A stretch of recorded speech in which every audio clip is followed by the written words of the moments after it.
I bought a RigExpert Stick XPRO a while back and it wasn't quite working properly. I wasn't getting the right kind of sweep, so I sent it in for a warranty repair. The explanation as to why it was my fault doesn't quite line up with the way people use these devices in real life. I highly recommend RigExpert tools. They are cream of the crop. They just work every freaking time, and I absolutely love them. But if you're thinking about buying one, or you have one, this is a video that you're gonna need to watch. This is a premium product. It's no beater tool. This is like, you can get VNAs and they work well, but you pay a little bit in the sweat equity of making sure that it's calibrated properly. And with the RigExpert, it's more plug and play, and that's what I really like. It's the main tool I use to analyze the antennas that I design. I take care of my equipment. I baby it. In fact, this analyzer has been outside, I'm thinking maybe 6 times in its life. Most of the time it's sitting on my bench with strain relief, as you can see in a lot of these pieces of footage from the past. When I sent it in, because it wasn't working and giving me a proper sweep, I figured that this would be kind of a straightforward thing. I'd send it in, they would find the problem and send it back.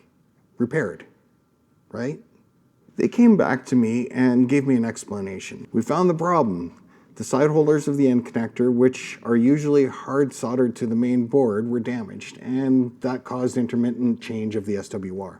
Honestly, it's the first such case on the Stick XPRO, and obviously is the result of excessive force applied to the connector when connecting the coax to it. In practice, this happens when the operator uses the instrument's body and not the connector on the coax to tighten the connector to the instrument. And since the connectors used on the sticks are not ordinary end connectors, it's not easy to replace them. The same problem has happened a few times on other models, like the AA230 zoom and the AA55 zoom. Usually, that's not a warranty case. Let's look at this in real life.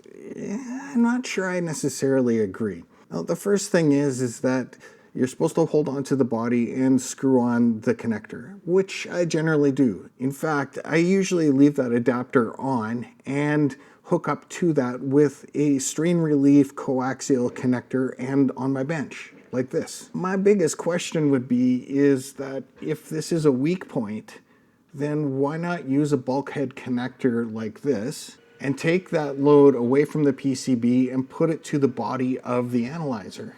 It's a fairly simple solution, I would think. Now, if you think you can hang on to the connector on the analyzer and then screw on the coaxial cable, it's just not going to happen. There's only a few millimeters to hang on to.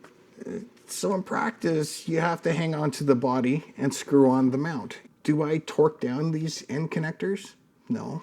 But end connectors do need a certain amount of torque to seat properly, so you do want to give a little bit of a snug. Over a few cycles, can this fatigue the PCB? Of course it can.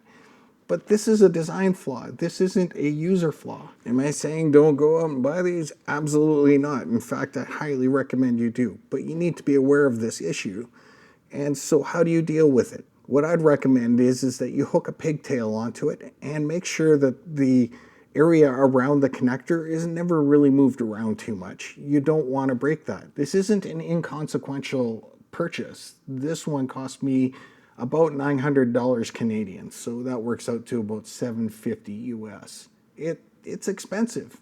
Again, it's really worth every penny, but you really need to take care of it because, well, it's an investment, and it looks like I'm kind of out of this investment. This connector design, its failure, and how they're handling it, I think needs a closer look. I would hope that RigExpert is watching this, and if they are, it could be as simple as putting a bulkhead connector end fitting on there so that all the load is taken away from the PCB and put onto the body, which is what everybody's hanging on to anyways, so that all these torque issues go away. Because currently as it stands, you can't do that, and it's going to break on you eventually.